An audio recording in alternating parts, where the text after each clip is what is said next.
Hi, this is Eric. I produce the podcast.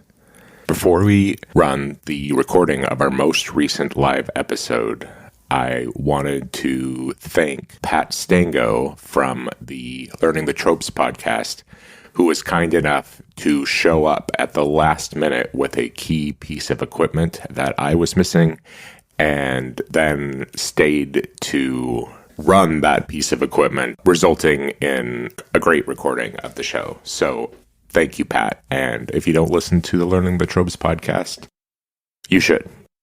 I also wanted to thank everyone who came because it was really pretty spectacular. And for me personally, it was a remarkable thing to see so many happy people in one place. And with that, I'll just leave you with this bit from an article at Brooklyn Magazine written by Erin Felgar. As the crowd files out at the end of the night, the handsome, young hotel doorman notes that the atmosphere was very different from the typical conference here. There's usually a lot of business stuff downstairs, he says. Tonight was good. It was juicy.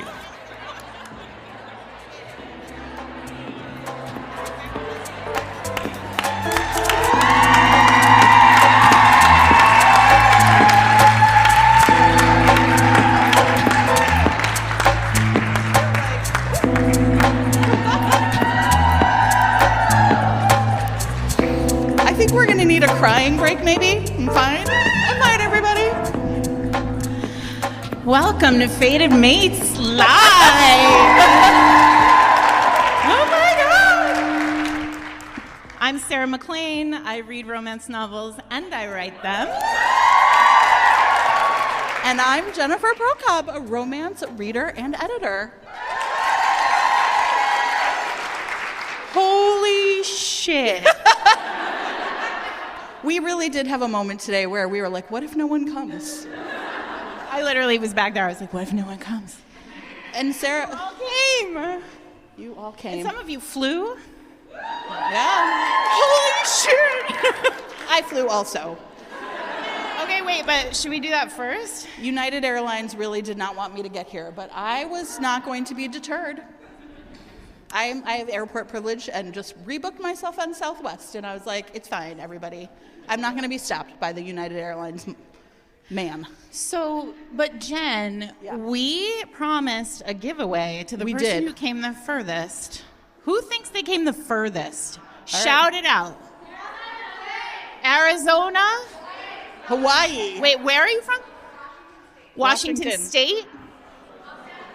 Los Angeles. See, we're going to need a map. Who's got a map? Where? Vancouver. Wait, Vancouver. That could be it. Los Angeles. You crossed yeah. Did anybody come from Europe or Asia? Hawaii, maybe? You crossed an ocean? You could have tried a little harder. Wait, so we do need to, all right, LA and Vancouver, you have rectangles in your pockets. And you should, now you need to know, we need to know from the actual location of your home. Yeah. One of you wins a driving present. Directions. Eric said to me earlier, he was like, well, what if there are two? And I said, well, then we're going to need to know who sleeps furthest from here. Whose bedroom is a little further. Yeah. We do have a few housekeeping things we want to mention, and I think we'll forget. So, okay, number one is the bar will be open the entire time, and unlike a class full of children, you do not need my permission to get up and go to the bar or to the bathroom. We will get more and more fun the more drinks you drink. Yes, that's true. That is a promise. And we were also going to tell them, in your envelope, everybody, there's a note card. We thought you would bring your own pens. We just felt you would be prepared. But you all have friends next to you now. Yes. Okay. Or you will in the next 2 hours or hour and a half. All right. The reason that's there is it is the most low-tech way possible to have you ask questions that we might want to do at the end. We'll have some Q&A. Now, it's not that we don't trust you to get up and say, like, I'm writing a romance novel and then, go on your treatise, but we thought it would just be a little cleaner to have these be on note cards. And then I'm going to introduce two very important people to you, Sunhee and Julie. our Chicago friends, at some point are going to just come up and collect them, and then they'll bring them up to us. And so we have an interstitial for the actual Fate Amaze Live, during which that will happen. Right. So we might do some tonight, and the ones we don't get to, we will try and save and think about. Okay, is that all of our housekeeping things? That's it. That's the boring stuff. I mean, not that your questions will be boring. Your questions will be amazing. Yeah. Also in that envelope is a mask. If you would like to wear it, you're welcome to, and other fun things from us. So this is the banter portion of the show, which means we have planned nothing at all for it. But I do want to talk about this hotel because I don't know, is anybody here staying in this hotel? Have you noticed that we are on signs all over this hotel? And I have to be honest, I was a little worried. I was like, oh no, what if the hotel people decide they're going to come and they are surprised by things like daddy romance? But then, also on that March calendar of events is a shibari exhibition, which for those of you who don't know is the art of sexual rope tying. Sure. And so I feel like we're among our people. We're among our people. But I will say this. You all think, I'm sure some of you think that we don't look at Instagram and Twitter all the time, but we do. And is Nita here? Yeah. Nita. You sent a message to us on Instagram today that made me howl with laughter, which was, who's teaching it? Is it Hattie from my book, Brazen and the Beast? So can we pass a book back to Nita? Yeah. There you go. So here's the part where I say thank you to Grand Central and Berkeley and Source Books. And this is a Christina Lauren book. It's from Christina Lauren and Kate Claiborne for giving us books for tonight. If you make us laugh or we just like the cut of your jib, you too can win something from this table of tricks. Yes. I'm sorry, what else? I know, I'm so overwhelmed. This is the part that Eric usually cuts out. Oh, wait, I know what I was going to say. Oh, Eric is here. Over there at that table. He is joined by Pat, who is our new co-producer. Maybe just for tonight. No, producer Pat from Learning the Tropes is here, and we're going to see Erin from Learning the Tropes in a little bit. So I know what I was going to say. Yeah, what were you going to say? I know what I'm saying. I took a picture. Okay, so I got to the hotel, and I was in my room, and I looked down, and I was like, well, that's weird. That's my face. And so I took a picture of it, and then I sent it to the following people. And I'm going to tell you their responses, and then you can tell me which one you think said which one. Okay, so I took this picture and sent it to my mother, to my husband, and to my son, right? So Mr. reads romance, Little romance, and Mother reads romance. Mother does not read romance, by the way. No, but she's very sweet and very supportive, and that's all moms have to be. At one point, though, I did mention the flame in the flower, and this look came over her face, like just flashback, and she was like, "I have read that," and I was like, "Well, yeah, Mom, you're 75. I think it was required. Everybody had to. It was if they sold that many copies." Right? Okay, so one of them was just like the smiling face emoji. One was iconic, and one was wow. Wow is your mom. Mr. Reads romance. Oh, well, maybe it was like a sexy wow. It didn't feel like that. It just felt like... So here's what you need to know about art. Okay, so Eric knows everything there is to know about the podcast and can speak to it. At one point, Sarah was in Chicago and met up with my husband and was like, oh, he knows nothing about the podcast. And I was like, oh, no, nothing. It's not a big thing. secret. I talk about it, but it's just I don't know. I just think it doesn't stick. You know? Well, maybe you should let him listen to the Daddy episode and it will stick. It'll stick. Yes. Iconic, though, was my son said iconic. I was like, yes, of course. It was cute. Wasn't that cute? It was cute. Yeah. That's so nice. And smiley face from her mom. It was I don't know what to do. Yeah, emoji. Exactly. I should have known emojis are really the zone of moms. Yeah, she's trying. Everybody's cute. Should we talk about... All right, we're going to talk about book bans for 2 minutes because I know we're a broken record about it, but we're going to do it. Book bans are happening all across the country right now. They suck. They are certainly happening in places where some of you have come from. And we are super excited today to have Amanda Litman from Run for Something here to talk a little bit about how we fucking fix it. We run for office. Yeah, there you go. I am so glad to be here. I am such a fan of both of your podcasts and your books and all of this. This is so cool. My name is Amanda Litman. I'm one of the co-founders of Run for Something. For those who aren't familiar, Run for Something recruits and supports young, diverse progressives running for local office. Here's how that connects to book bans. Most of the positions and the elected officials that are actively saying, no, take these books out of schools and libraries are local elected officials, mostly school boards, many of them on library boards, some of them on city councils who oversee the budgets for these positions or appoint these positions. Now, the thing I think most people don't realize is there are about 85,000-ish elected school board positions across the country. About 13,000 of them are up this year. About half of those are not in November, which means that if you are here or you're listening to this at home, you can run for school board. It is totally possible. About 75% of school board races cost $1,000 or less. 85% cost $5,000 or less. Many of them, you're talking about like 500, maybe 1,000 voters. You know and can talk to that many people. And one of the most important ways, and I know you guys have talked about this before, that these horrific monsters who are trying to take the books that we love out of schools and out of libraries is counting on the fact that nobody pays attention to these elections, that nobody pays attention to the candidates, that nobody knows when to vote or knows how to show up and make their voice heard. The best way to combat that is for people who care, like you all, to run for office yourself. And if you need a phone banking team, We've got you. If you are interested, if you're listening to this, you're here and you're like, maybe, go to runforwhat.net. You can enter your name and your address, and we'll show you exactly what's on the ballot for you this year, and if we have the info for it, next year. Now, New York City, we don't elect school boards, which is a whole separate thing, but many of us can help school board elections in other places of the country that do. And for folks outside New York City, well, about 97% of communities elect their school boards. So there is opportunity here. You don't have to be independently wealthy. You don't have to quit your job. It's okay if you're an imperfect person or a romance reader or a romance writer or you've got scandalous shit all over your Instagram. Like, all of that is manageable. But we really, really, really, really need people like you and people listening at home to think about putting your name on the ballot yourself, because otherwise the book banners win.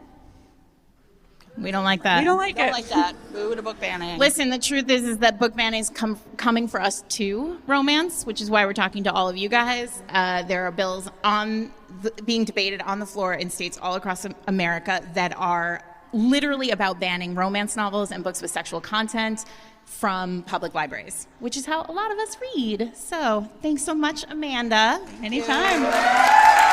Everybody go talk to Amanda at the end of all of this. Amazing. Also, did you know, Jen, that it takes, women have to hear why don't you run for office 7 times on average before they will run for office? It's not the same for men. Are you surprised by that? Shocked, I tell you. I'm just the straight woman to that. I'm like, oh. I know. It's so exciting. It is. I think the other thing we want to say, and you've heard us talk about this on the podcast, right? Like, it is also our duty to like take care of kids and librarians, and they need us. They need. Are there librarians or teachers in the audience? Librarians in the office, right? Love you guys. Love you. Yes. In the back, everywhere. So this is not just about like us and romance. Like, they're coming for us eventually, but like really getting out there and saying like queer people deserve to be in books. People of color deserve to see themselves in books. Real history should be taught in books, right? We love books, and that means we love all kinds of books. So please, everybody, if you can't run for something, you can support people who are running for something. You can do your research. You can show up at a school board meeting and stand up and stand for those kids. I'm sorry, I'm getting teary. Like, we just have to fight together, everybody. Okay, I'm going to stop. Okay, we're done with that now. All right, no crying. No crying. Planet makes live. We did the thing. Well, what else? Ted Lasso's coming, you guys. It's happening. So I'm very disappointed in Roy Kent, and that is all I will say at this point. spoilers. I haven't watched it yet. All right, well, I won't say anything more. Yeah, I watched it with Mr. Reed's Romance, and he's been traveling, and now I've been traveling, but I feel like it's going to work out for me because then I'll be able to watch a bunch all at once. Yes. Watching one a week, that just so 1987. I know. It's going to be fine. I believe in us. Should we bring people out? We should. We should. So, Kristen. All right, well, might hopefully have they're to all go here. back. Are they here? Is that door open? I don't know. Kristen, can you maybe go? Kristen Somebody might have to go. All right, we'll punt it. It's fine. Jen, what are you reading? Oh, what are you reading? Okay. Oh, no, wait. Should you save it for later? I don't know. Listen, I just want you to know, everybody, that I have been reading a book that, like earlier today when we were testing the mics, it was me and Eric, and I was like telling him the plot of the book, and he was just like, you don't have to do that anymore. No, I'm kidding. It was fine. And I was like, and then, right? So it was amazing. They're coming. First up, we have Adriana Herrera.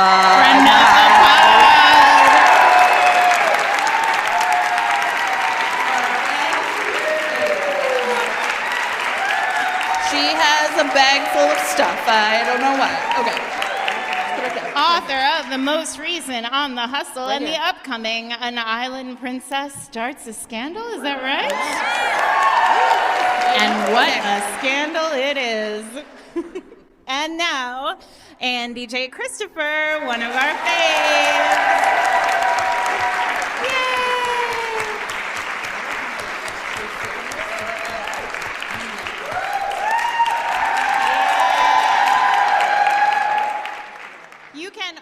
You can, on top of going out whenever you like to buy drinks, you can also purchase books by all of our guests now. Except me. I Forever, don't write books, everybody. outside. There are plenty of books. We'll be here all evening.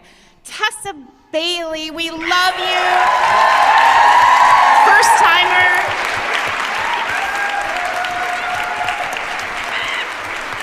We have talked about Tessa's dirty talk on this podcast many, many times, but this is Tessa's first time, so be gentle. Tessa's a virgin, everybody. I mean, faded Nate's virgin. Far from it. Another first-timer, Mila Finelli, join us. Mafia romance queen.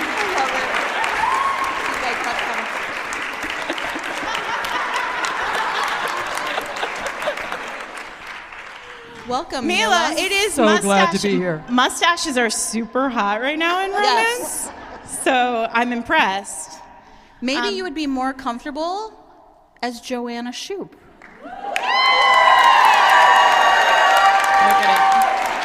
You heard it here first, sort of, everyone. It's an official announcement. Just gonna rest that right there. Yeah. Watch that for me. In case anyone needs to hide, you can come up and get that.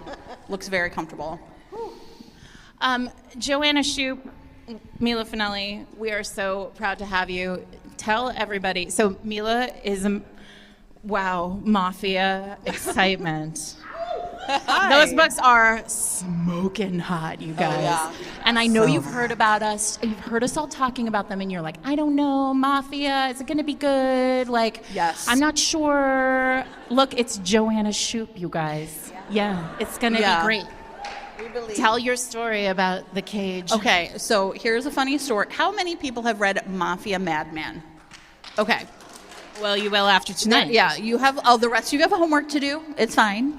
I was an editor for that book, and there's a part where she gets kidnapped, as one does, and the hero, I'll put in air quotes because I know that's what I'm about to say doesn't really go with hero, puts her in a cage.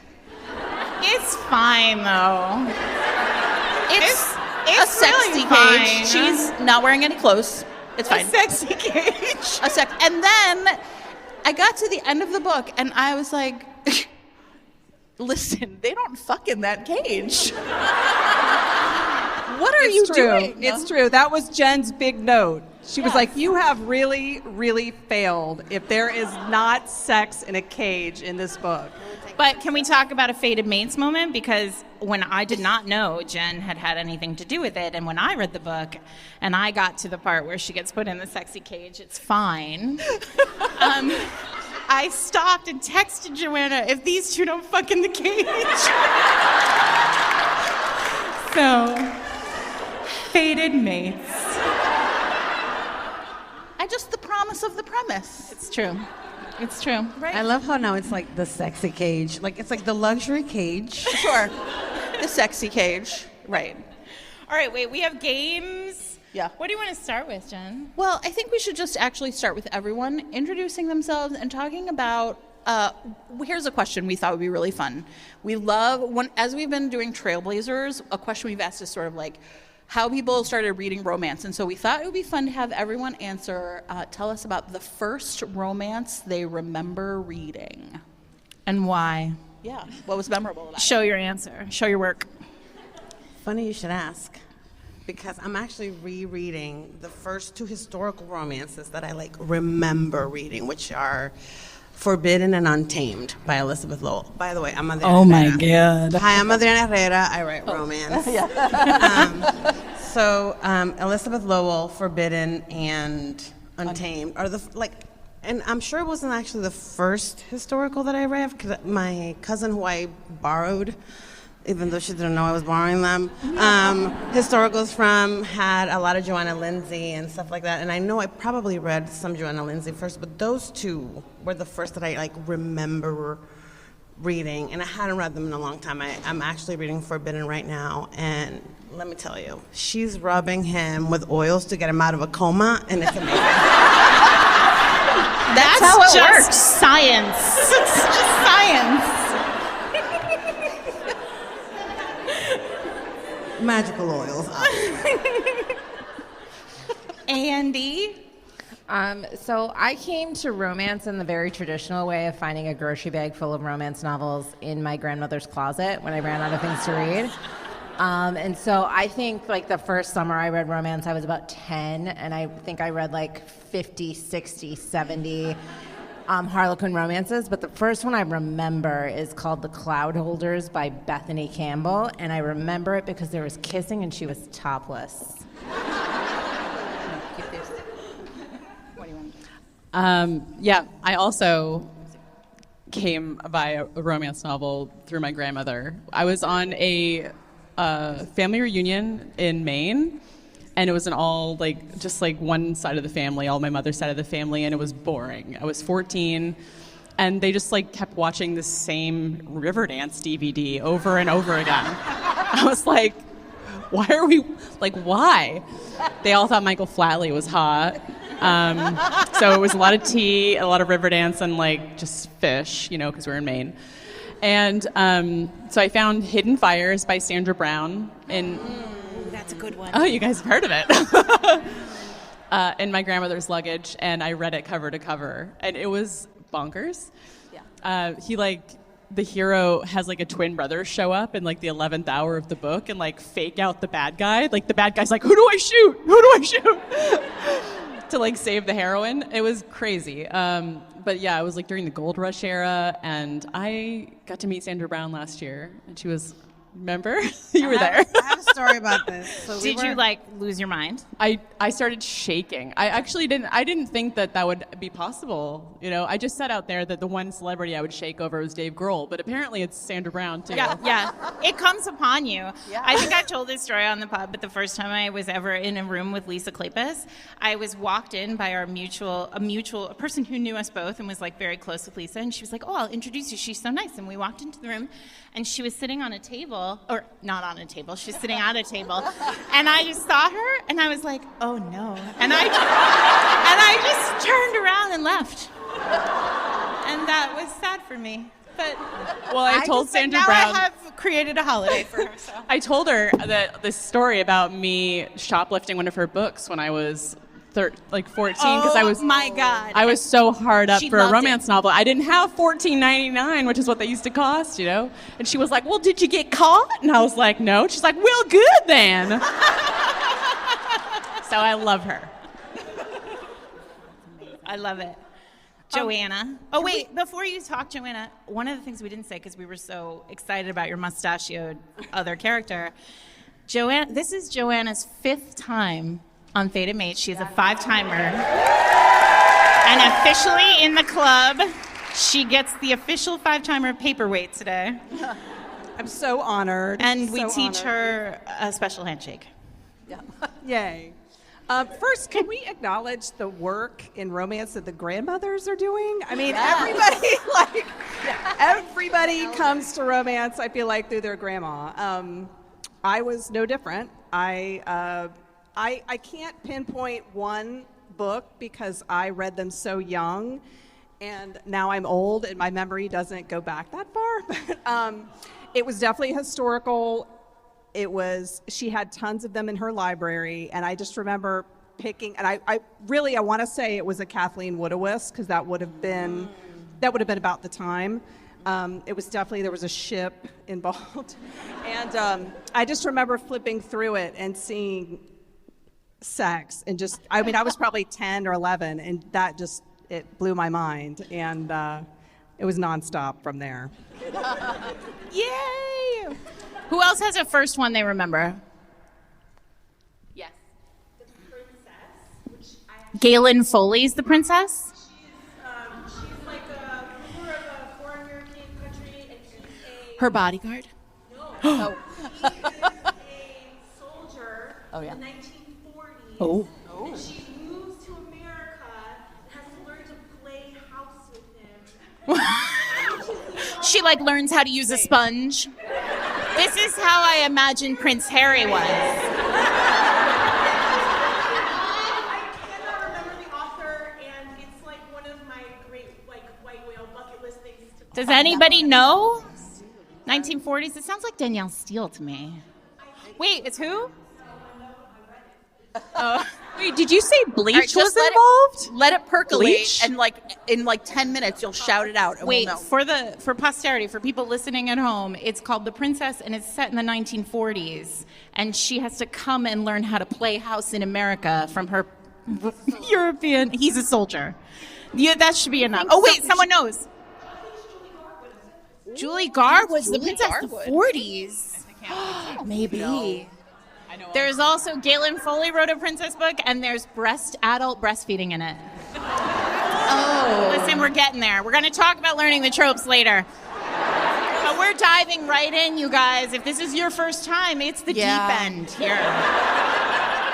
You paid money. Other channels are available. You know, Sarah, I don't know if you remember the title of that book you told me about recently. Oh, God, I don't. But are we ready for that? Maybe we hold on. Let people drink more. Brought up adult breastfeeding. I feel like you just laid the path. Okay, fine. We'll save it for later. But listen, we're going to... Somebody remember I was going to talk about adult breastfeeding. They're not going to forget. I was part of that. Yes, you were. Part of that insanity. I trust this girl. Jude Devereaux. All right, we'll Jude go look Devereaux for was it. a trailblazer on our podcast. You should go listen to that. That could totally be, Listen, Jude Devereaux travels the world on cruise ships. Yes. She goes on cruises for 6-8 months at a time. That is Goals. Life Listen. goals right there. queen. Anyway, who else? Who else has a first one? Let's see, over there. Oh, way in the back. I see you're excited. Red. Sure, red. Oh, yeah. Fian. Was he a cat when he fucked her? Because sometimes he's a cat. Can we pass this back to? Thank you. So many cats. Who else has a one? You that never they've know done? what you're In the gonna black get when it's a shirt with the black Christine glasses Fee right hat. here. Right here. Next to the pink. Hi. Yeah, there you go. What?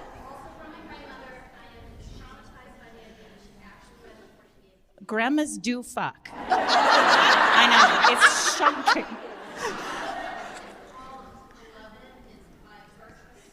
Bertrice Small's Beloved. Is there adult breastfeeding in that? Because there is in a different one. Just gonna ask that. I know this. I don't know why. It is amazing to think of your grandmother What do you reading that stuff. remember? Oh, well, those were the days, yeah. Mila Finelli puts one in a cage, though. But she's into it. Yeah, we are too. Bertree Small's beloved. We've never done a Bertree Small book on the podcast, and it's not because I haven't read all of them. Pass the book back. Because of that. Pass the book back. Okay, let's take one more from the audience.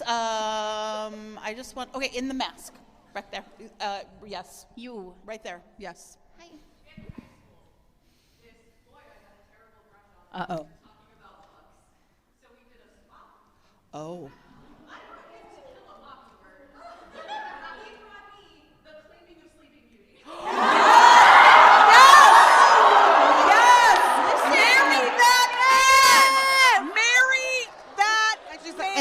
We're married. Did you marry him? Even the part where she says, and now we're married. He shot his shots. Okay. And you didn't know, did you? For You're those looking back who don't like, know. That is varsity level. That is a 400 level. Wow. The Claiming of Sleeping Beauty was written by Anne Rice under a pen name which someone here will definitely know. Roquefort? Roquelaire. Roquelaire? Yeah. Roquelaire, yes. We're spelling it. Yeah. You're doing great. You get a book. Oh, and pass the book that way too. Pass the book that way too. Sorry. Okay, and it is part of the Sleeping Beauty like trilogy, or you guys, it's too much. It might be, you know how I talk a lot on the podcast about how like reading romance, like starting off, you're just like a frog in a lake, and then you're like a frog in a pot of water. Sure. And it feels fine. And then you're like, it's getting warm, and then you're like, no, it feels fine, Daddy. And then Exactly. and then it gets warmer, and you're like, it feels fine. Adult breastfeeding. Yes, right. So, and then it's just hot. And that is the Sleeping Beauty Chronicles, and wow. yeah. Marry that man. Marry that man. Joanna Shupe says. Yeah. Did you get your book? You did. Okay. Okay. That's amazing. Oh, we're starting a new... We have some games to play with our panelists. We're going to start. We have a sort of quiet moment of texts that we received from Eric while he's while he's editing the podcast, because I spend a lot of time just like pretending Eric isn't listening, but then he listens and he sends texts. And so this is a question for the panel. We did an episode about ménage romances, and we talked about 2 P's in V. And Eric sent a text to me, his wife. I think it was. And Jen. Yes. Just a friend. Not his wife. And it said, 2 P's in V, sequential or simultaneous? So.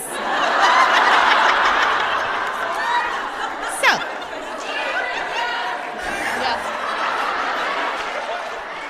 Wait, what just happened? The answer is yes. Yeah. Why choose is the answer, I guess. But I'm offering this to the panel because I'm not sure we answered. Yeah. I mean, how hard are they willing to work? I've only read one with like simultaneous, and I was like, this seems like a lot. In have V? read it. Simultaneous. In V, simultaneous. Kara I mean, McKenna did it. Yeah, I'm sorry. it was, I was like, this. Jade West. Yes, Jade West is also a frog in hot water writer. Yeah. And after I read that book, I was like, wow, not my kink, but good for them. Yes. Smart. Anyone else? Mila, you have opinions. I mean, I wrote a monster romance last year for the Bonkers romance, and I was like, okay, what do I do? And snakes have 2 penises, which I did not know. And that's convenient. It's convenient. So if you want to do 2-piece MV at the same time, you just get a snake monster. Get a snake monster. They're both right there. All right. I feel like it's like driving with your feet. Like you can do it, but should you do it? Like, I don't know. So it's sequential for you. I'm reserving judgment, but sure. Yeah. I feel like the hot water answer is like when the first guy does it and the second guy likes it. Yes. Right? What did you say? Likes it? Licks it. Well, that Licks too. it. I mean, that has a I'm sorry. Yeah, that has a name. Yeah, he likes Somebody here knows. Yeah. Let's talk about likes it, though. Nobody's gonna admit it. Nobody's gonna admit likes it. and likes it. Yeah, sure. I mean, I think it's fine. It's fine. Okay. I'm sorry to anyone who's new here. I know. You should talk to your friend who bought these tickets. Shameful. All right. We're also going to do a little this or that with the team. Do you have one? You have all the I have all the this or that's. All right. This or that, team. Grovel or grand gesture? Look, oh my God. We need like a dial-a-meter. Yeah. Wait, all right, well, show of hands. Grovel or grand gesture? Grovel? Grovel. Yes. All right, grand gesture? Okay. Why choose? Wait. I want someone to defend the grand gesture, and ma'am, you look so outraged in the pink. So tell me. Yeah. Listen, if looks could kill, when you all voted for Grovel, this nice lady would be like, you're wrong. Okay, so tell us why they're wrong. Why do you love a grand gesture? The grovel is that they're maybe on their knees saying, I'm sorry. The grand gesture is something to be celebrated. I love celebration. Okay. I like it. There you go. All right. Well done. All right, I'll take it. I will say, though, what I like about the grand gesture is that they've been paying attention. Because I feel like the grand gesture has something to do with something the heroine has expressed in the past. Or there's something that's really specific to her. And so the grand gesture shows that they were paying attention very closely and realized this is something that's going to be important to her. Yeah. And that's really great. I don't know. You can have both.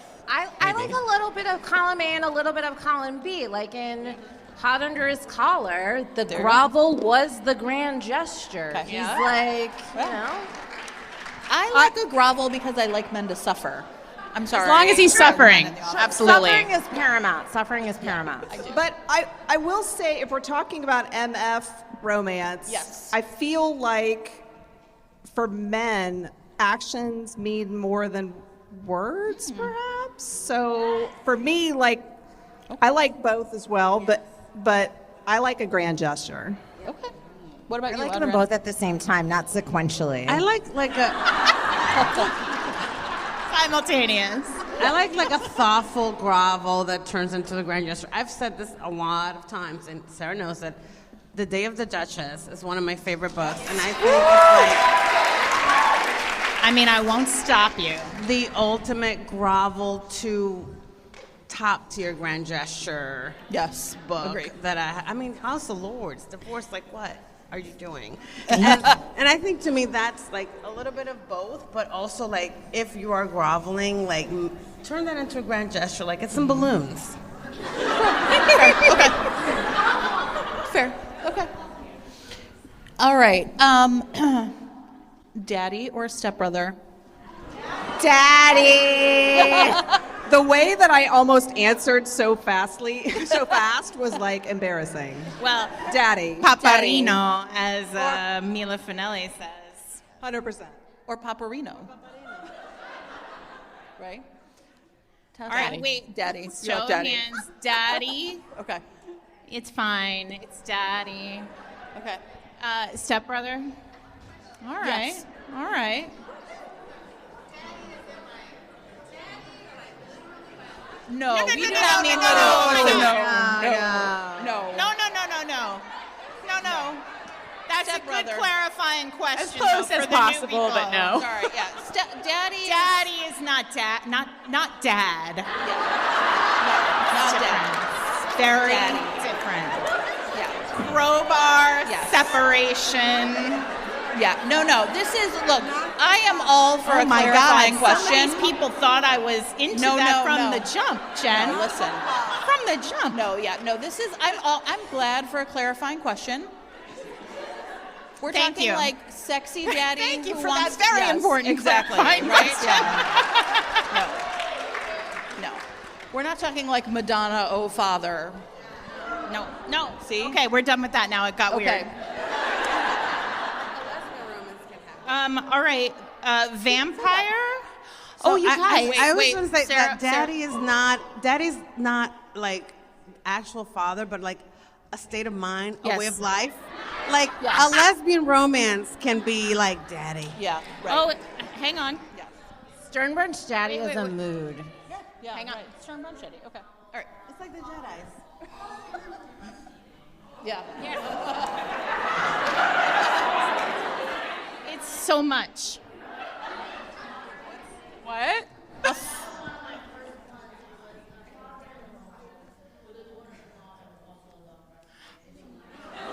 Wow. Do you remember this author? Can we give her a microphone? It's an old school. Listen, it had to be Sandra can we Brown. give It her a had to microphone? be. It had to be Sandra Brown. It really Sandra does. Brown has adult best breastfeeding in like every book. Did you talk to her about that? Tessa? What?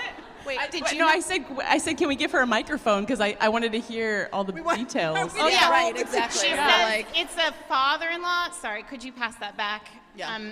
It's one of her first was a father-in-law and an adult daughter-in-law, and there was also adult breastfeeding. You guys, we don't do this usually. I'm so sorry. You're not sorry. What's Wait, the do you title? know the title? You never remember the titles of the good ones, right? So does anybody? I mean, the problem with Sandra Brown is there are so many. Could be. Yeah. Right. Sure. Yep. All right. Should we do? Oh wait, we were gonna do vampires. So Yeah. I mean, but first of all, who's been with us since the first season? Welcome. Yay. Our oldest. Yes. Yeah. So there's a new Cressley Cole book coming. She's finally getting that lady out from under the ocean. That Fury. And she's going to write Fury and Kristoff's book, she announced this week. So that's very exciting. And we always... Yeah. I was standing inside that door right before we started. And Jen and I were like, this is so cool. Look what happened. Look what we did. And then I was like, well, Cressley kind of did it. So she's not here. And so it was really us. But vampire or orc? Vampire. I mean, it's such an easy one, but there's so many of you reading these orc books. We're Who trying to wants understand. talk about orc books? Somebody does. Anybody an orc book fan out there? Oh my God. Oh yeah. Oh yeah. Okay. You already got a book. Yeah. Listen, Oh, the Siemnaskasta. Well, that's because Siemnaskasta. I mean, yeah, she's great. She's great. At our was anybody at our last Fate of Maze Live? That's the Mothman book I spent a lot of time talking about. okay, so Mine is listen. a very long tongue. All right. Are you going to weigh in on vampires and orcs? Yes. Okay. Everybody wants to fuck a vampire. I'm sorry. Everybody wants to fuck a vampire just like everybody wants to fuck Hosier. Like, it's just... like, you want to... Oh my God, I do want to fuck Hosier. That's true. No idea. Put it on a mug. It's just, it's a rule. I'm an orc. I'm team orc. You are. I like a big, messy boy. Yeah. Yeah, big, messy. Just like spreading his stuff everywhere. Yeah. Give it to me. Spreading stuff. I know. that there are, I know that there. I have a question. Sometimes I wonder, like, would Joanna's answer be different than Mila's answer? So I just feel free to engage in however. Mustache back on. Okay. I think in this case they're the same answer, probably.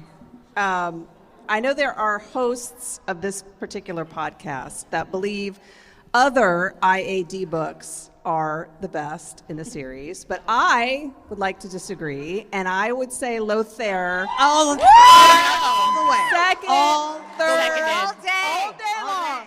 Seconded. All day long. Every day. Lothair, Every the day. best IAD hero.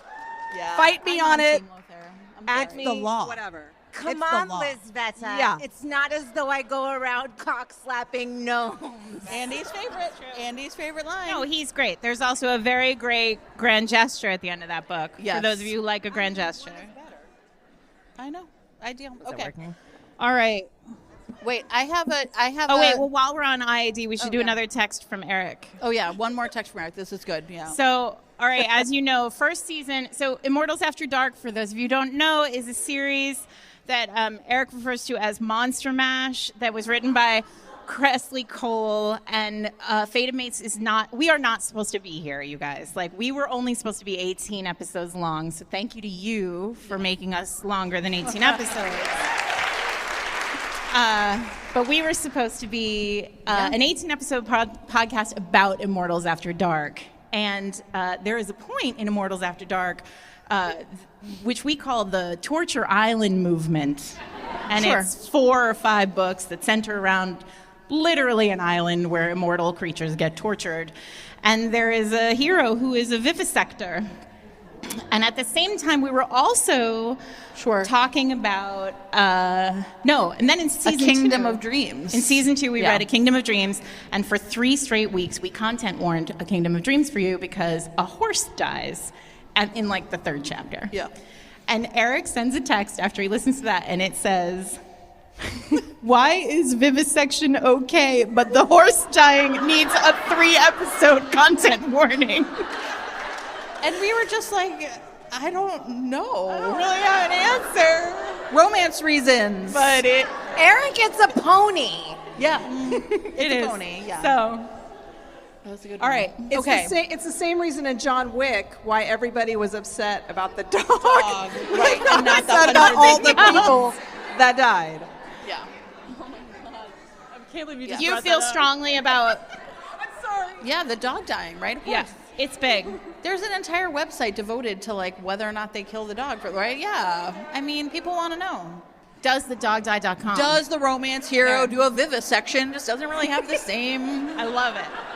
Oomph. I love it. DoesTheDogDie.com. All right. Here we have a little game that is a throwback to romance's roots. And by this, I mean that I spent some quality time today looking up the titles of Harlequin Presents from the 70s. All right, now, here is the way this game is going to work. I am going to read to you 3 titles. Then you're going to pick your favorite. Okay, and then there'll be something else. Okay, ready? But let me give you the categories first, and you can decide which category you want. Okay. One category is titles with questions. One category is titles about the patriarchy. There's the animal category. One is about decisions, and one is about titles with names. I'll take the patriarchy. Okay, of course you will. Okay, these are actual Harlequin Presents titles. I am not kidding. Romance is unmatched. Okay.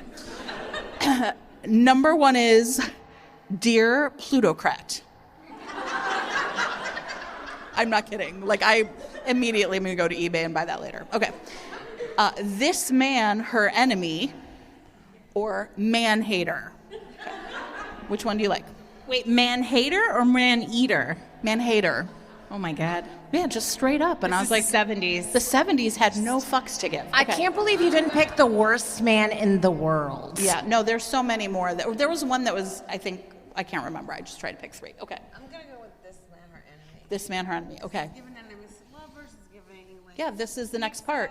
Put your mic up to your. What is this book about?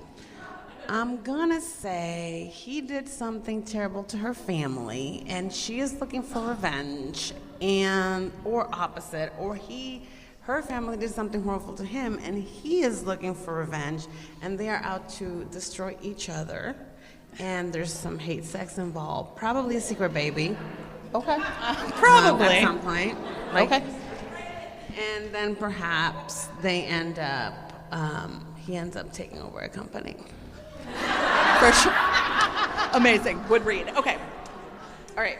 Animals, decisions, questions, or titles with names? I'm going to go decisions. Okay.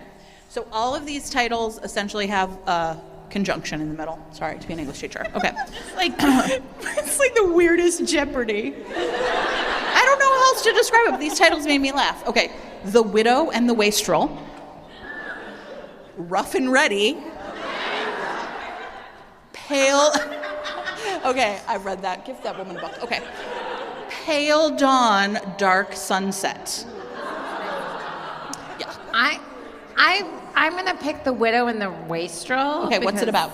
It's about like a man whore and a lady who tragically lost her terrible husband. I'm guessing she was a virgin when he died somehow. And then she's just like, I'm gonna go out and I'm gonna get railed real good. And then she does, and then there's probably, if it's a Harlequin Presents, there's an oopsie baby at some point. And he has to like clean up his wastrel ways. Of course. Himbo. He's a himbo, which is really, honestly, I'm 41 years old. I'm looking for a himbo or second wife life. Okay. All right, Tessa, books with names, animals, or book stuff questions? Animals. Okay. You don't know how delighted I was by this when I read these to Sarah. We laughed literally for a long time. Okay, ready? Here are your three These are titles. real. These are real books. Romance is unmatched. Okay. Who Rides the Tiger? I love you all. Okay. The Night of the Bulls or Dolphins for Luck? These are real books. Okay. Dolphins for Luck sounds weird. I'm going to go Who Rides the Tiger. Of course you are. Like, hello? Tell us what it's about. Yeah, what's it about? Oh, there goes my drink. I think it was empty.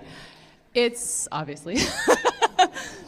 So I think it was about maybe a zookeeper who after hours, suddenly the animals are talking when everybody leaves the zoo. And so she realizes this is sounding a lot worse now that I'm saying it out loud. This man that she knows from her past is trapped in this tiger's body. Yes. And he keeps leaving her clues, and she's like, what is this tiger trying to tell me? And so This is so detailed. I know. This is for any of you who are liking this level of detail. This is why Kiss an Tessa Angel. is so prolific. he got transferred to that zoo on purpose so he could make contact with her. Hey? Yes. This is the plot to Kiss an Angel by Susan Elizabeth Phillips. Yes, exactly. Amazing. A perfect book. A perfect book. Okay. Oh my God. So one day, he convinces her, you have to free us all. It's the only way to save the zoo. Okay, I gotta go. You're done. Skip to the next person. We're gonna save you from yourself. That went sideways. This okay. is great. Coming but soon obviously from she has Tessa to ride the Bailey. tiger at some point. So I'm guessing it's after hours, in the enclosure. Sure.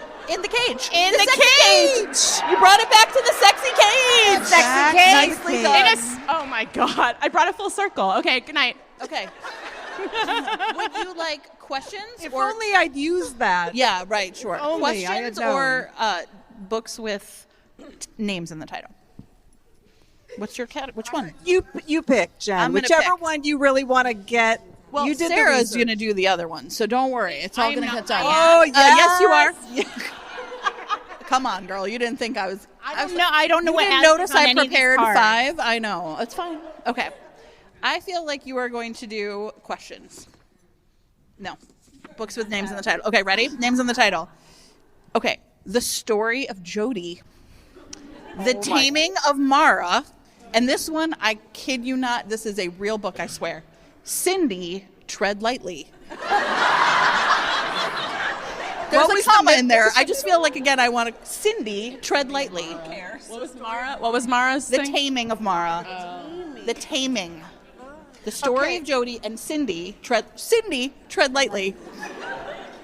So, fun fact, my nickname that I go by outside of the book world is Jody. So we're not going to touch the first one because I know the story of Jody, and let's just move on. So the third one is what? The Taming of Mara, and then, Cindy, Tread Lightly. Water polo. I don't understand. It's very clear what the book is about. Maybe you should be doing Cindy, Is it Tread Lightly. swimming or running? Tread lightly. Tread, is swimming. So there. But you don't tread lightly in the water. What? Cindy, tread lightly. That's exactly. We both thought water. I was like water polo immediately. Who thought water? I thought Cindy had run Well, afoul nobody with some thought man. Nobody right? thought water. He's a ball shifter. He turns into a ball. All right. All right, so Cindy's a lifeguard in your like that. story? Okay. she's a. I was like, Cindy's a lifeguard in your story? I thought Cindy maybe was like an investigative reporter, and she I like was lifeguard. I like Okay. lifeguard, and like he Okay. falls off a cruise ship. Right. In the ocean, she's got to stay alive. She's worried about sharks. He jumps in to save her and keep her company. Sure. To keep her company. Mermaids. Okay.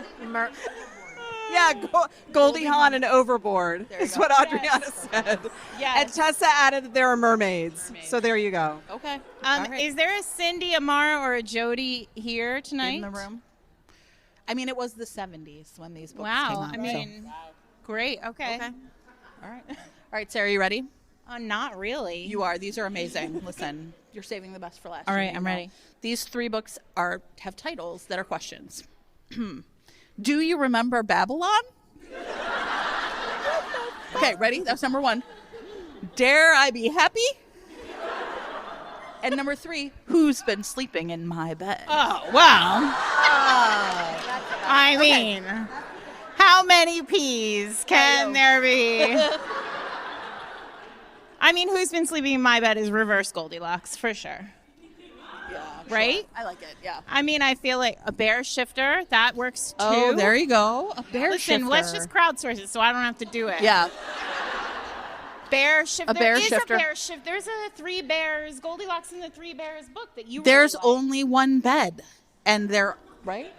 There are 3 bears. Wait, something's going on over there. I see. You were like, you stopped yourself. It's fine. You don't have to. And they're Navy SEALs, but billionaires. And they're Navy SEAls. Yes.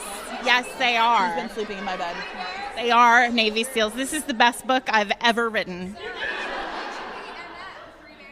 3 Bears. It should be at 3 Bears. Yeah. My problem is I always flip it, and then I get myself stuck. All right, we need to collect questions, and we need to talk to our friend Erin. Yes, Erin. But you were going to take this and do like a Oscar. Oh, style. I was. Okay. If you have questions, pass them maybe to the outside, and we'll pick them up. Thank you. Erin, About anything. yeah, if or not, it's fine. We can't get to everyone, but if you do have them, Okay. Erin, do you want me to go to Erin? I'm going to Erin. You should. Okay. We were going to bring her up.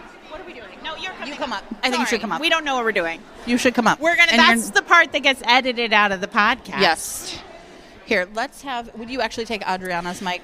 I think it's a little better for me to keep my own. Okay. Erin Leafe from Learning the Tropes, everyone. All right. If you do not listen to Learning the Tropes, you are missing out. It is so much fun.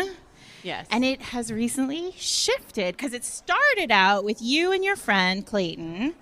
And You mentioned adult breastfeeding. was his the big discovery, I think, of Learning the Tropes for him. yeah. And Well, have we got a book for him? but now Talk about that it's later. shifting around and we're doing new stuff. It was the romance novel virgin and the romance novel veteran. And you are the veteran. Yes. And now tell everybody what they will get from Learning the Tropes now. So now it's shifting to have basically 3 different sections. So one is going to be I'm introducing a good friend to romance because, as we all know as romance readers, whenever people find out your romance, they have a lot of questions. And then I always want to be like, I want you to read this one book. So I'll chat to them and then give them, prescribe them the book that I think is perfect. And then also just having different guests come on and a new to me book that we'll read together. So that's and then review TV shows. We're reviewing Daisy Jones and the Six right now. How do we feel? Oh, good. How do we feel? Good? Yeah. I haven't watched it. Middling. Yeah. Yeah. And so this is it's the new thing, and it's kind of whatever it wants to be now. Okay. We have another question for you since you learned all the tropes. I did. All the tropes. What trope to you was mind blowing? Was there a trope that as you and Clayton discovered it, you were like, whoa, either this is my jam or it's not, or I had no idea? I think it's going to be a lot of our trope, which was the Omegaverse. We did not expect. We didn't. Oh, here we go. You got to get it from Andie. Yeah. Omegaversity is an episode that you can listen to on Fated Mates with me and Allie Hazelwood talking about, I'm not going to say it, but there's babies that so much semen. So much semen. Is what we learned about that with Allie Hazelwood. Yes. And also monsters. I didn't see monsters coming. Okay. As something to really enjoy. Speaking of monsters, yeah, I had some homework this week, which is, you know how you have the book that everyone has read in the podcast because you've told everyone to read it, but you secretly have not read it? Yeah.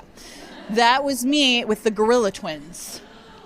I know, but Gorilla Twins is not the title of this book, but don't ask us what it is. It's Earl Takes All by Lorraine Heath.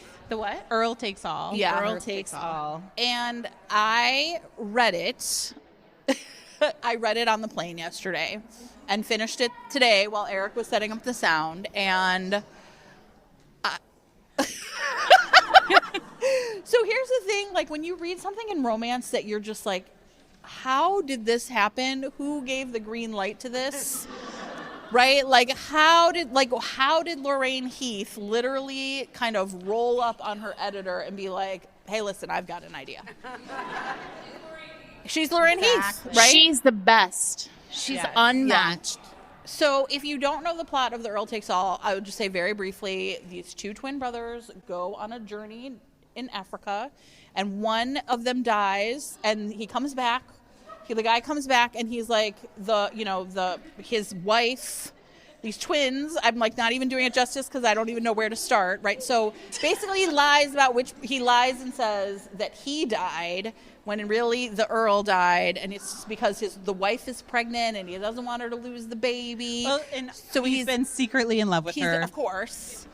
And so he's been in love with his brother's wife, and he went after his brother was killed by a gorilla.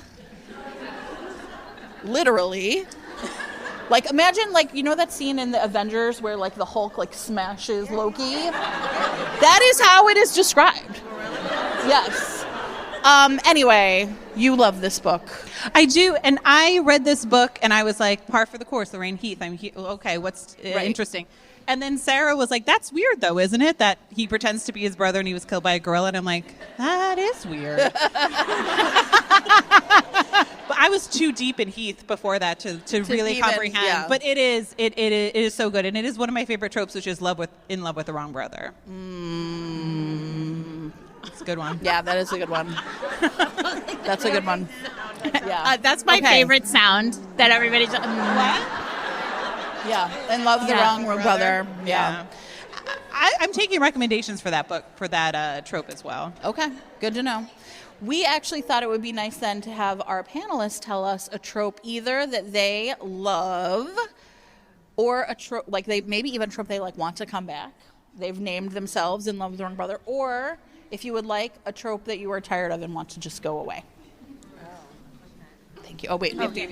Thank you, Erin, for coming we love up you. For Learning the Tropes. Thank you. You can subscribe to Learning the Tropes on your favorite podcatcher. Yeah. And also we'll put links in show notes. Although we won't put links in show notes right now, obviously. Yeah. This is now you know. Live show notes, everybody. Okay. Well, I mean, obviously, I've been on this podcast like 1,700 times, so obviously I love Fated Mates, and Still Love is like my number one. But one that I love, and like I only remember how much I love it whenever I find a book that I'm like, this is like my jam, is Runaway Bride. One of my favorites is Getaway Girl from Tessa Bailey. I love that book. Yeah, so good. Thank you. And that's one of the ones that I don't think it's like kind of like its own, but it should be its own like genre. And then I don't know, I feel like fake dating is starting to grate on me a little bit. Yeah. Not that I don't think it needs to go away. I think we just need to like revamp it, like give it like the Anne Rice treatment for like Cinderella. Okay. You know what I mean? Like let's just do something real crazy. Sure. Yeah, I think I'm also a little over fake dating. What? You love fake dating. Well, you know what? This is your time. This is your time to I shine. mean, I guess we'll send a book back. Okay. All right, Andie, a trope you love or hate. Okay, so I can love all tropes. Like I'll say, I'm not into this trope, and then I'll read someone who's fabulous and I'll love it. But like the trope that everybody hates that I love more than anything is a secret baby. And I'm sorry, you gotta be real. Hands up, secret baby fans. Look, you're all right. Hands up, secret baby fans. But if you have to be so creative to pull it off. And it's also because I started reading romance when I was 10, there were so many secret baby books. There still are, yeah. I know, and I read them every month.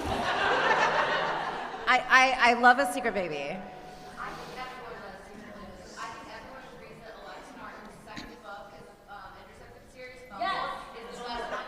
The best secret baby.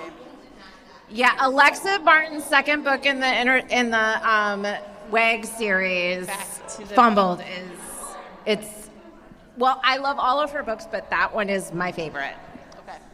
All right, Tessa? I think so. I think my favorite, one of the tropes is my favorite is enemies to lovers, but okay. Thank you. No, but it has to be, it's really specific to me. I need proof at the end of the book that he's been in love with her the entire time. Yeah. Or fuck off. Okay? A trope that I look at from every fucking angle, over and over again, is the amnesia trope. Oh, it's so good. Because I can't physically go through the moment where she's forgotten or he's forgotten or whoever is forgotten everything that happened between them. I can't do it.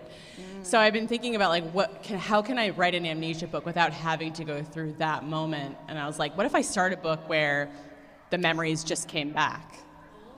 Right? Okay, I'm gonna do it. I just crowdsourced it. There we go.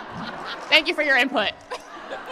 All right, Mila and Joanna again. We're gonna workshop that book right here, right now. Right here with the crowd. Okay, I don't know all of you personally, but I feel like we're really good friends now that we're all here together.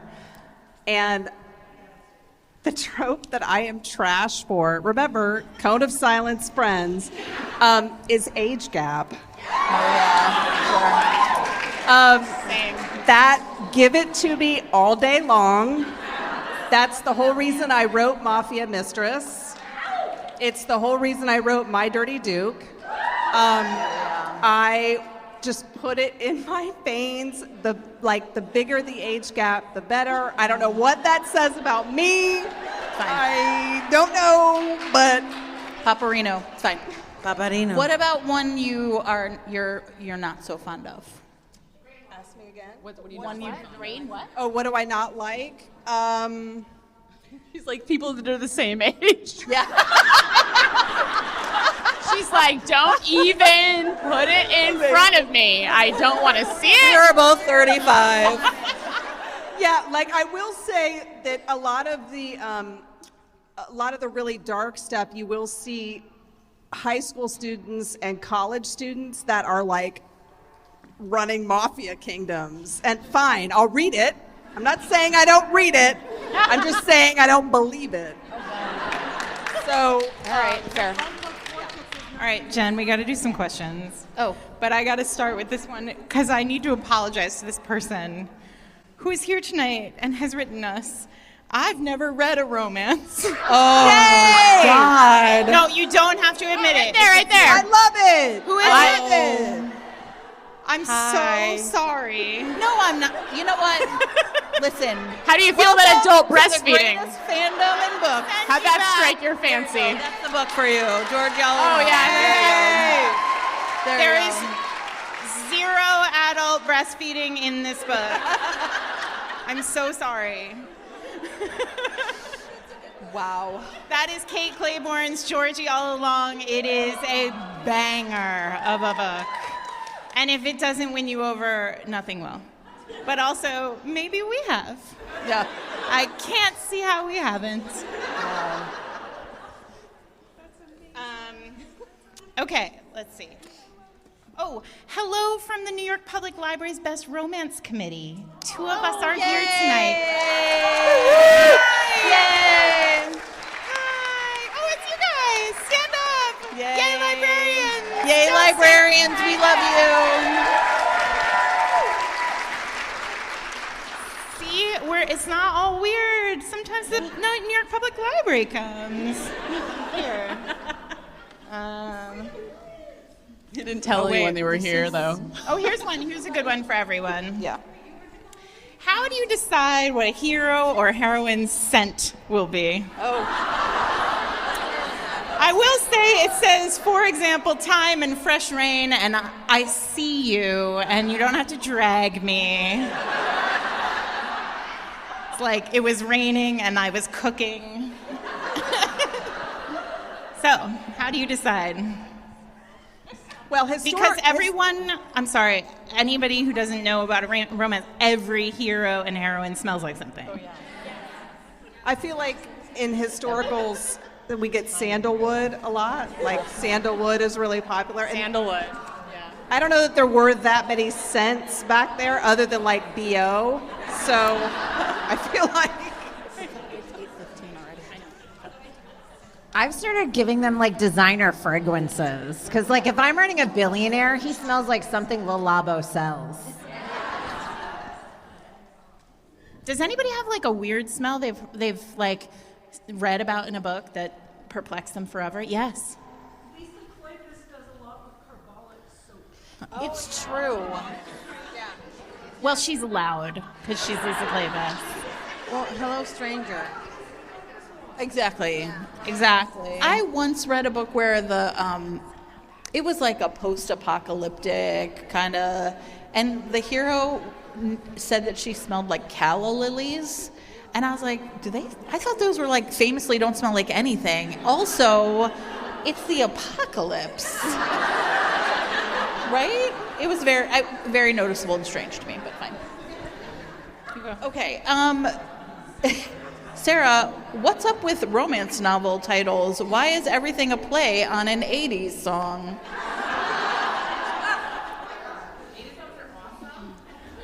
Okay, 80s songs are 80 awesome. songs are awesome is That's one a good answer.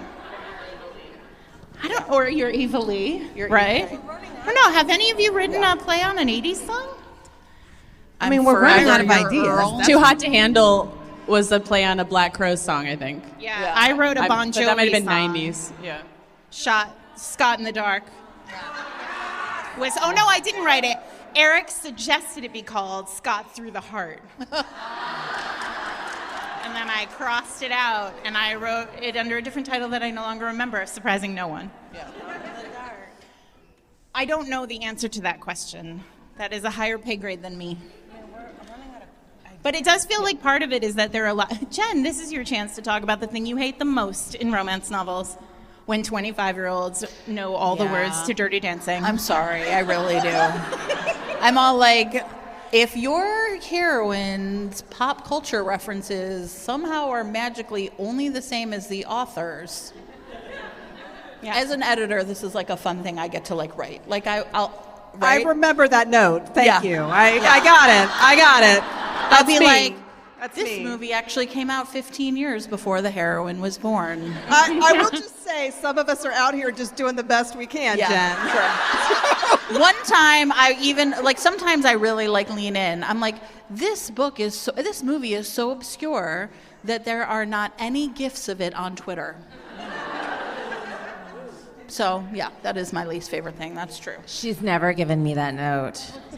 I have one, and this is we're running unbelievably out of time. So this is like a quick fire.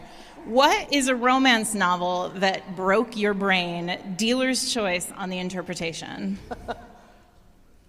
Anybody have one? I will go because it's one of those like really formative early ones that I read, and it's "Prisoner of My Desire" by Joanna. Oh yeah, which I think I was on at one point to talk about. But I mean, he chains her to a bed, she chains him to a bed. It is nuts. Well, That's what Kiss of the Demon King up Yes. Well That's it. remembered first season. Rydstrom, my favorite. You get one for being first season. Wait, is that where she's the witch? She is Sabine. Sabine. The Yes. Queen of Illusions. Oh my God, that was gonna be mine. Mine was Lover Awakened, I think, by J.R. Ward. because he was like a sex slave. Yeah. And like the trauma and like the the needing, like All that. it was a lot, you know? Like it was a lot, and I was invested. And I think like that was one of those moments where I was like, you can literally do anything with a romance novel. I mean, it's impossible to answer this question without sort of bringing up Lord of Scoundrels, because that is the primordial broke my brain moment when, like, sorry, you guys, spoilers, you should have listened to the episode. Jessica shoots Dane halfway through the book, and you're like, wait, a heroine can just shoot the hero? Yeah. Yes. You're and allowed it's to do that? great, because he deserved it. In a red mantilla. Yes, she goes home and puts on a murder dress. I want a murder dress. True. That's true. Andie, what about you? Tessa, yeah. Blockshot by Kennedy Ryan.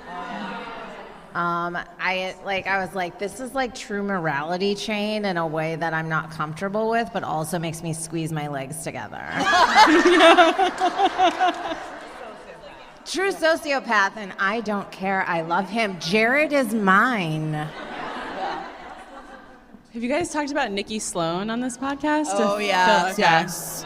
Is it Filthy? What is it? Filthy Rich Americans? What is it? Which one? Is it Filthy Rich Americans by Nikki Sloan? Oh, yeah. The initiation. Okay, so there is a scene where like this young woman is marrying into a family, and like the initiation, because it's like this really influential, rich, like dysfunctional family, is that like she has to get like gangbanged by the board of this big company on a conference room table, but like It's part of the meeting minutes. no, when I tell you, it's compelling. It's totally fine. HR is fine with it. But like it's weird because like it shouldn't be great, like it shouldn't turn me on so much, but like they're all just like they like modify it so that like all they can do is like go down on her, and so they're just like, it's just like all these like old men just going like, whoa, and it's like so hot for some reason. But What the fuck is wrong with me? I don't know.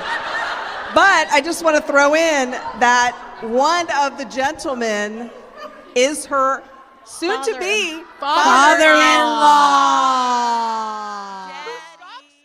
Okay, Acceptable daddy. Yeah. is this on? McAllister. Somebody turned this off for a good reason. McAllister, her soon-to-be father-in-law, like is obsessed with her throughout the next 3 books, and like sends her running naked through a maze and chases her. Like if you haven't read it, like go. So good. Oh my God, I question everything about myself after that series. Maybe start with like The Doctor. Well, Filthy Americans. Anything really bad. By Nikki Sloan. Yeah. Nikki Sloan. Nikki Sloan. You know what's for me? your Like I question? have a very specific there are 2 books I can remember in the past couple of years where I like read to the end and literally like went back to the beginning and started and just read straight through. And one was Run, Posey, Run. Oh shit. Right? Where I just was like, what is happening? And I realized like it really plays with one of my favorite tropes, which is when a man is like, get out of here. I am a man and you have made me feel man feelings, like, right? Get out. And she's like, all right, bye. And then he like can't find her. Yeah. And you know what? The same is true of The Master by Cressley Cole. Is that the one I like? Oh. Right? And at the end, he's basically like, get out. I read that book in a loop for like 10 days straight when I first read it. I'm not actually kidding. Wait, so it's The Professional. The Master is the second one, Yes. where she ends up, she goes back to being a maid. Yes. And he shows up and he's Yes. like, "What are you doing? What are being a you maid?" doing? Yes. Oh my God, I love Listen. it. Why won't my husband say that to me once in a while? I have Get never. off the floor. What are you doing? The thing that it makes me so angry about that book is it's heroine only point of view, and there's this night he spends without her. It's McCree's brain. And I'm like, I would like someone to write me that scene of him just like being like, where is she? I'm garbage, you guys. I feel you love so- it. I feel If you so- have oh my not God. read On the Hustle by Adriana Herrera, that And that was thanks to Jen telling me, you know what I love? I Yeah. love it when a girl just takes off on a guy. Yeah, And I was just like, bye. I'm going to do it. ugh, it's so good. And then they're like, I guess I better follow her. That's right. All right. You have that Sorry. one. Okay, ready? Okay, we have a one more game to wrap up. All right. It's choose your fighter. Okay, and you get to tell me which one you want, and then maybe your favorite example of that from, some other author if you want to. Okay, ready? Cowboy, gangster, billionaire, or Santa? Hi, you've never read romance, and Sorry, cowboy, gangster, billionaire, Santa. It's so hard, she said. Maybe we can have. We'll get some hand raises later. You guys think about your feelings. wait, but while people are talking, I will just tell a story which I have told on the pod, and I think Adriana knows, which is that now Adriana wrote a Santa erotica. Called Her Night with Santa. It's about lesbians, and Santa's a woman because it's a family business. Sure. So she inherits. And now that is the story I have told my child about how Santa works Without the sex without toys. the sex part. But I'm like, oh well, maybe Santa's a family business because you have to sort of, sure, have a whole new. It's like they see Santa questionable Santa stuff everywhere, especially in my house. Just jump starting the matriarchy. Yeah. Yeah. All right. The mythology Anybody? of Santa. Cowboy, gangster, billionaire, Santa. Anyone? Adriana's stuck. You're. I mean, I want to say gangster just because Run Posey Run really is yeah. one of the best Yeah. books I've read recently, but Okay. I feel like that's not my final answer. Okay, I'm going to say gangster billionaire, and I'm going to say The Professional by Cressley Cole. Okay, fair. The bathtub scene, you guys. The bathtub scene. Wait, the bathhouse scene? Yes. Bathtub scene and It's the so bathhouse. The bathhouse scene where they're so steamy. Sweaty. They're just covered in steam and slippery. I don't know. I like a blue collar hero. I feel like the closest to that is Santa. Cowboy. Maybe cowboy. I don't know. Who's he voting for? You know what, you guys? Kate is not here. Kate's not here, but every time we bring up cowboy romances, she talks about how much she likes that he has to do chores. And I'm always just like, okay, put that man to work. Okay. What do you think, Joanna? Oh, I mean, Gangster. Is anybody even gangster? Gangster. Gangster. You're like, I wrote the book. Well, What? she's also Yeah. written the historical gangster too. Yeah. I mean, all fuck the yeah, Florence. tycoons are gangsters. I mean, I don't want to read anything else. Always a gangster. Yeah. I want to amend my... Okay. Devil of Downtown by Joanna Shupe. So good. Yes. I mean, is he a gangster? Okay, let's maybe get Or a a businessman or an entrepreneur? Sorry. What about Santa gangster? 8:30. Gangster Santa? How do we wrap? Anybody? Okay, let's do a Your show of next hands. Show of hands from the audience. Cowboy. You love chores. I love it for you. Make them do chores. Gangster. Yeah, we're dirty girls. Billionaire. Okay, fine. You can hide. Yeah, look. Okay. Yeah. Santa. Oh, so cute. I love it. This side of the room is Santa positive. Why not all four? Yeah. Okay, so we're coming up on time. So I just want to say a few things. One, you can read books by all of these people and buy them right outside those doors at a lovely book table. Also, each of these fabulous writers has selected a group of books that they think you should read. And so I'm going to just ask everybody on the panel to just reference one and give us very fast. 1 or 2 sentences on why you should read them. One of my picks was Heroes Are My Weakness by Susan Elizabeth Phillips, which is kind of a throwback, but it's one of her underrated favorites of mine because it's a modern Gothic, and the heroine is a ventriloquist. and she does lose her puppets. They're actually held hostage. So if you're going to read one of hers and you haven't, Amazing. Heroes Are My Weakness. Listen. Okay. Heroes Are My Weakness. It's right out up the table. Okay. So one of my picks was Pride and Protest by Nikki Payne, and it is my favoriteest Pride and Prejudice retelling in the world. It's set in D.C. The heroine's a radio DJ. Yay, D.C.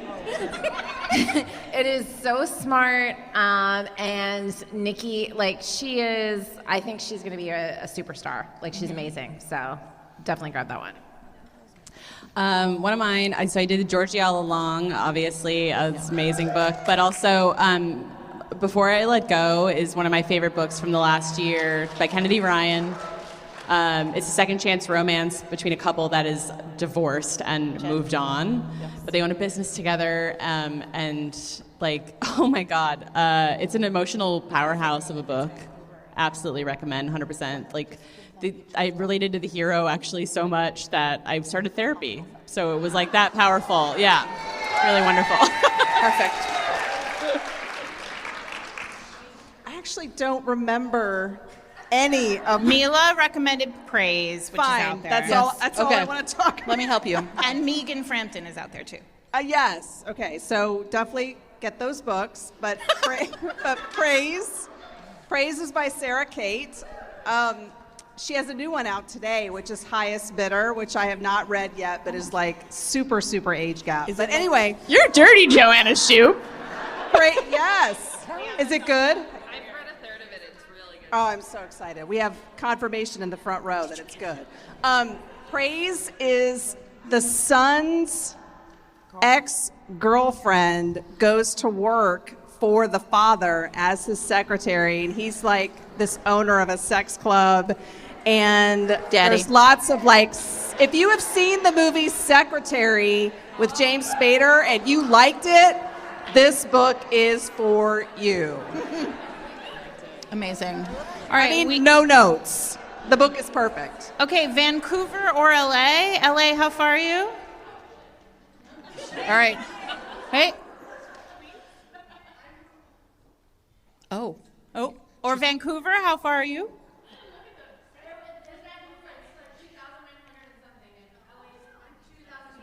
Oh, so close. So you both win. Vancouver, why choose? A bag full of books. Come up and get them later. And LA, you don't get a bag, but you do get books. Yeah. Oh, sorry. Okay. Wait. Vancouver, who is the Washington, LA so far. person? Yeah. Oh, Canada, right. Oh my gosh. You know what? So You guys many. come up It's and we'll fine. do Just some Google. come up and we'll we'll figure it out. map Okay. it out. We've got a lot of books It up got here. complicated there. Okay. Here's what's going to happen, everyone. Oh, wait. And these things. Tell everybody that these are over there. Oh, yeah. Okay. So we're going to have a signing, and the authors are going to be over here at this table signing books. So if you bought books, or you want, I think Tessa Bailey signs people's body parts, is my understanding. If you boobs submitted, out. Yeah. Also, there were out. questions for individual authors, which we were not going to ask, but you can meet them and ask them yourself. And then Sarah and I will stay up here, but some of you might not have things that you want to get signed, so we printed some of these little cute posters, and we can sign that piece of paper for you if you are not a person who buys physical copies of books. Okay. Is there anything else we were going to say? Except, please give a rousing hand to Adriana Herrera, Andie Christopher, Tessa Bailey, Joanna Shupe, Mila Finelli. Our producer, Eric, makes us sound way better than we do every week. Wait, give it up for Sarah and Jen!